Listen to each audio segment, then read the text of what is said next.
Hello viewers, এই পর্বে আমরা গুরুত্বপূর্ণ 10টি ইংরেজি ওয়ার্ড এর বাংলা অর্থ জানব, যা আপনার উপকারে আসতে পারে।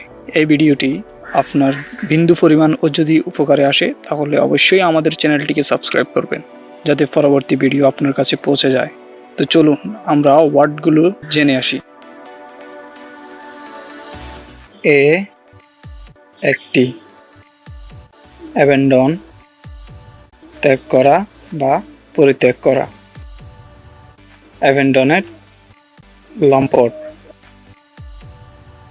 অ্যাবেট কমানো বা কম হওয়া, অ্যাবেটমেন্ট কম করা, অ্যাবাইডিং স্থায়ী, অ্যাবিলিটি কর্মক্ষমতা, অ্যাবজেক্ট নিচ বা হেয়, অ্যাবল সমর্থ, অ্যাপলি যোগ্যতার সাথে।